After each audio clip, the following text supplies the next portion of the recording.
camarades membres des différents gouvernements de l'AES, chers participants donc au premier sommet des chefs d'État de l'AES, bonjour. C'était un immense plaisir et un honneur de nous retrouver ici aujourd'hui, une date bénie, une date mémorable, le 6 juillet 2024, ici à Niamey. Avant tout propos, rendons grâce à Dieu qui a permis donc que ce jour soit. Nous lui disons merci pour tout ce qu'il a pu faire pour nous jusqu'à aujourd'hui et tout ce qu'il fera pour le peuple de l'AES. Permettez-moi également de rendre hommage au peuple nigérien. Ce peuple qui a tant souffert depuis l'avènement du CNSP et qui continue de rester debout. Merci aux Nigériens qui nous ont réservé un accueil chaleureux hier lorsque nous avons foulé le sol de notre patrie ici. Vous êtes plus que des amis, vous êtes plus que des voisins, vous êtes nos frères, vous êtes nos sœurs. Parce que la fraternité va au-delà de l'amitié ou du voisinage. Nous avons le même sang qui coule dans nos veines. Dans nos veines coule le sang de ces vaillants guerriers qui ont combattu et qui ont réservé ces terres que nous appelons Mali, Burkina et Niger. Dans nos veines coule le sang de ces vaillants guerriers qui ont aidé le monde entier à se débarrasser du nazisme et de beaucoup d'autres fléaux. Dans nos veines coule le sang de ces vaillants guerriers qui ont été déportés d'Afrique vers l'Europe, l'Amérique, l'Asie ou je ne sais encore, et qui ont contribué à construire ces États pendant l'esclavage. Dans nos veines coule le sang d'hommes dignes, d'hommes robustes, d'hommes debout. Et pour cela, soyons-en fiers et soyez remerciés d'être ressortissants de l'AES. L'Afrique, ce continent qui a tant souffert et qui continue de souffrir du fait des impérialistes.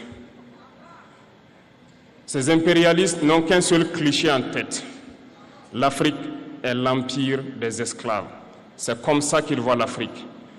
Pour eux, les Africains les appartiennent. Nos terres les appartiennent. Nos sous-sols les appartiennent.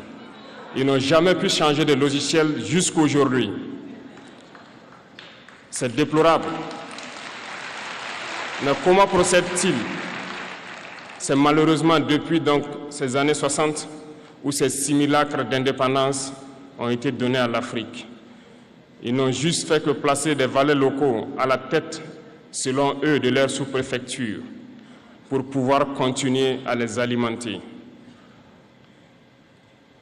Ces valets locaux que nous allons qualifier aujourd'hui d'esclaves de salon n'ont d'autre repère que de chercher à vivre comme le maître, à satisfaire le maître et à faire tout ce que le maître lui dicte. Ils volent, ils pillent nos États, amènent tout chez le maître et leur richesse est conservée chez le maître. Ils font tout pour vivre comme le maître et toujours le satisfaire. Lorsque le maître commande, ils exécutent. Savez-vous qui sont ces esclaves de salon? Eh bien, nous allons vous expliquer ce que c'est. Ce sont des individus qui n'ont aucune dignité, qui n'ont aucune morale, qui n'ont aucune personnalité. Mais le maître esclave a toujours su identifier ces individus. Ils sont toujours prêts à trahir leurs frères pour satisfaire le maître. Ils nous ont trahis depuis l'indépendance et d'autres continuent jusqu'à aujourd'hui à nous trahir au profit de leur maître. Ces individus continuent toujours, contre vents et marées, à piller l'Afrique, à aider le maître à piller l'Afrique. Ils se plaisent à le dire chaque année Dans leur sondage économique, le Burkina est le pays le plus pauvre, le Mali est le pays le plus pauvre, le Niger est le pays le plus pauvre. Nous sommes classés parmi les derniers. Très bien, si nous sommes aussi pauvres qu'ils le disent, mais quand est venu le moment de prendre nos responsabilités, nous avons demandé à ces maîtres de quitter les lieux. Pourquoi ne veulent-ils pas partir? Lorsque nous prenons le cas du Niger, depuis plus de 40 ans, certains pays exploitent l'uranium pour produire de l'énergie chez eux. D'Ottawa jusqu'à Paris, les rues sont illuminées, c'est la lumière. Mais au Niger, c'est l'obscurité qui nous est servie. Lorsque vous partez dans nos États, nos sols sont troués de toutes parts pour rechercher les métaux précieux tels que l'or. Mais souvent, il n'y a même pas la moindre route accessible pour atteindre les zones où ils exploitent l'or, encore moins certains services sociaux de base. Voilà pourquoi nous avons décidé de nous révolter et de prendre le destin de nos pays en main. Il y a bien d'autres exemples. Mais lorsque nous avons décidé ainsi, eh bien, nous avons été approchés par certains esclaves de salon pour nous passer le message de leur maître. Parce qu'ils avaient créé cette sorte de chaîne polymère qui se relève à la tête de nos États pour les servir. Et nous sommes venus briser la chaîne. Et c'est inconcevable pour eux. Ils nous ont donc approchés et ils nous ont demandé de rentrer dans les rangs pour faire partir de l'élite qui doit diriger l'Afrique, parce qu'ils ont une élite formée et formatée qui doivent suivre, qui sont incrustés dans cette chaîne-là. Nous avons refusé de rentrer dans leur rang. Et dès lors, les hostilités ont commencé. Ils ont fait fourvoyer dans nos zones plusieurs mercenaires, des formateurs. Les agents sont descendus dans le Sahel pour espérer mener des attaques barbares, lâches contre nos populations, espérer les révolter. En plus de ces attaques sur le terrain, les attaques communicationnelles, la manipulation, la désinformation battent son plein dans leur rang. Mais les peuples du Sahel ont compris et plus jamais on ne pourra les manipuler. Ils savent d'où ils viennent, ils savent ce qu'ils font et ils savent où ils partent.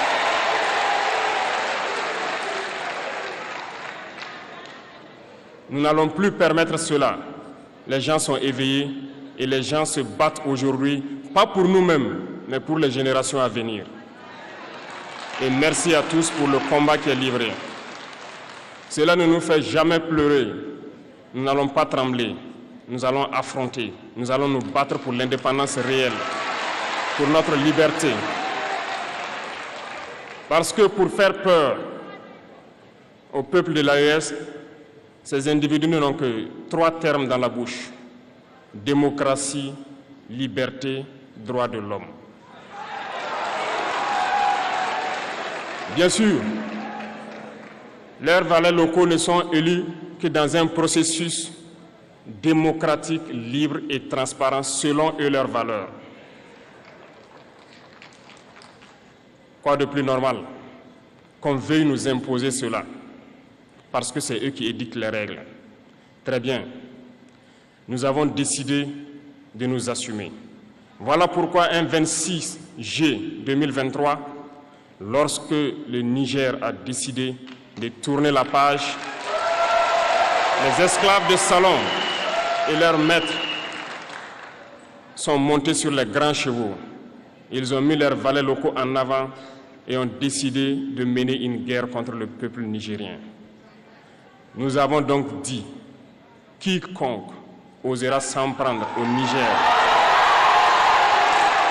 nous aura en face, parce que nous mènerons une guerre sans merci jusqu'à la dernière goutte de sang pour quiconque osera s'attaquer à nos États.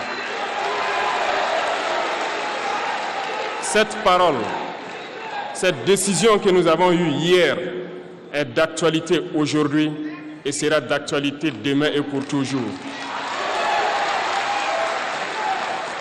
Ainsi naquit l'AES le 16 septembre 2023 dans une architecture de défense mutuelle. Mais nous avons jugé nécessaire de prolonger et d'agrandir donc l'architecture de l'AES. Ce qui nous rassemble aujourd'hui doit nous permettre d'aller sur d'autres terrains en plus de la défense, notamment les finances et l'économie, les infrastructures, la santé, l'éducation, bref, j'en passe.